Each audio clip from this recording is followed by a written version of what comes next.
Good morning. Today I have four more sections to read to you from my treatise, Thus Spake Christopher. I'll start with, let's see, section or chapter 53. And recall, Thus Spake Christopher, it's my treatise on non-dualism and other bits of wisdom I've learned over the years. And it's loosely modeled after Thus Spake Zarathustra and thus, no pun intended, the name. So let me see if I can share my screen.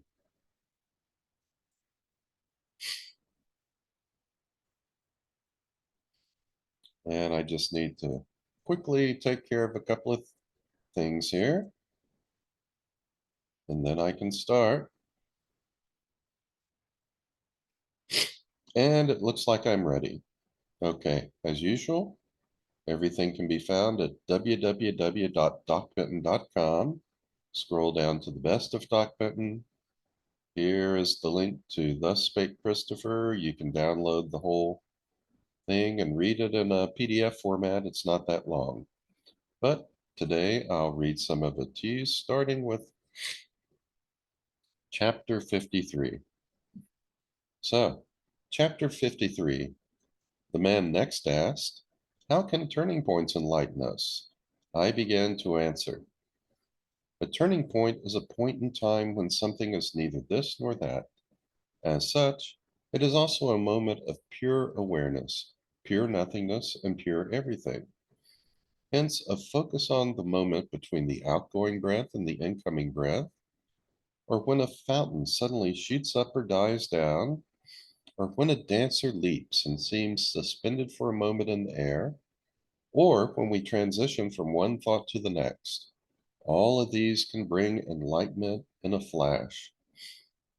And then further reflection and analysis can convince you that both differentiated and undifferentiated awareness are simply two ways of experiencing the same awareness. And when you realize that, there's nowhere else to go." Thus spake Christopher.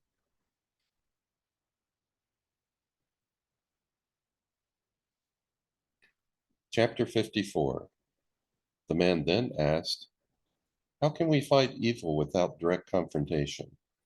I began to answer, "A wise woman once told me that evil works quickly, but good takes time. Granted that there are times when evil is working quickly, and it seems like we must respond quickly, and sometimes we win and sometimes we lose. But for the long run, we need to plant seeds for good. Some will sprout while others won't, and some will thrive while others will die. Nonetheless, we must do those things that will help keep evil at bay in the long run. Some of the things that have been shown to help are economic fairness, judicial fairness, equal opportunity, and a true democracy that contains true checks and balances. In the long run, though, societies have a way of favoring the economic elite with even more of society's wealth. And if a country does not correct this trend, then disaster will lie ahead. Sometimes, too, our fighting just seems to result in endless fighting. And so we also need to find other ways to deal with both our and society's problems. Spiritually, there are ways, I believe, that we can change many situations, and my belief is based upon the assumption that we are all connected through what I'll call spiritual quantum entanglement. However, even if we aren't so entangled, then our good actions can still ripple out from ourselves to those around us, and our kindness can change one person at a time.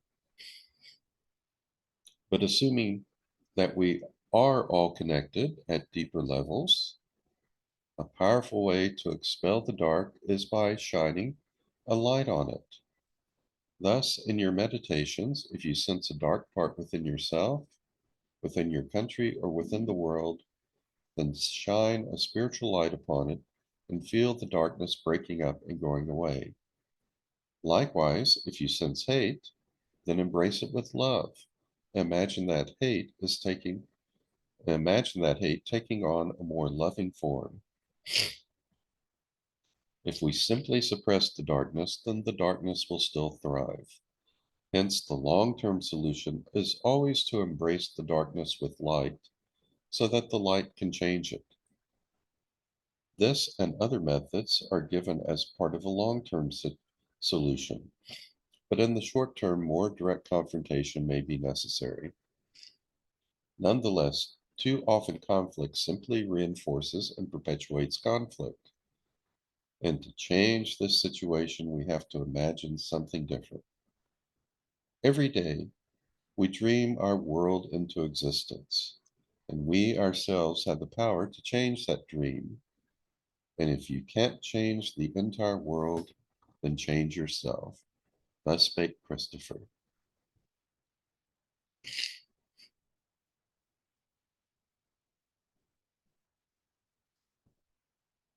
Chapter 55. The man then asked, "What did Solomon mean when he said that all rivers lead to the sea, but the sea is never full?" I began to answer. The sages of the Book of Commentary said that the waters of the Great Sea absorb all other waters, and they even claim that they had filled a glass with the waters of the Great Sea, and then poured other waters into it to prove this point.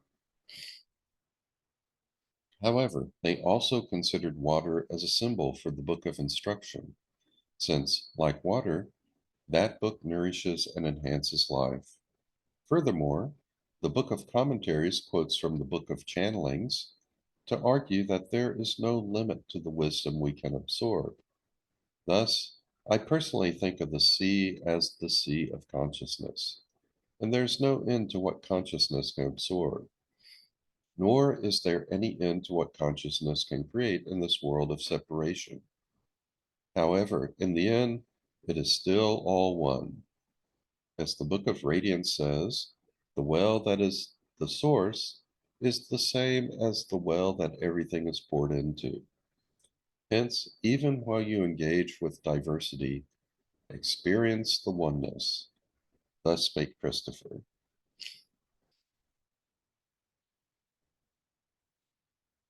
Chapter 56. The man asked, "Is it wrong to be attached to things?" I began to answer. If you tie yourself to a ship, then you are literally bound to go wherever that ship goes. So it is with all attachments in life. The more attachments you have, the less freedom you will have to chart your own course. Hence, the more you will be controlled by them, your attachments, and the less you will control yourself.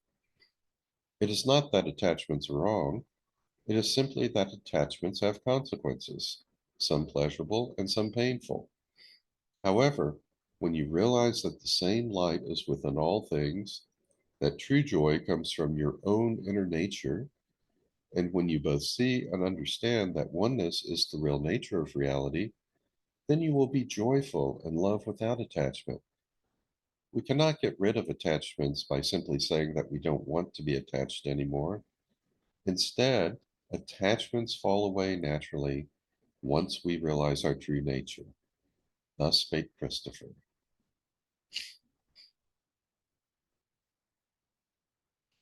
Okay, and that is it for today. Next time, I'll start with chapter 57. But for now, let me stop sharing my screen. And I'm back. So, as I said, that's it for today. I hope you enjoyed it. I hope you come back for more. I've got 72 chapters and all, so we're getting closer and closer to the end. So, in the meantime, be kind to yourself and be kind to others. And I'll just say so long and be well.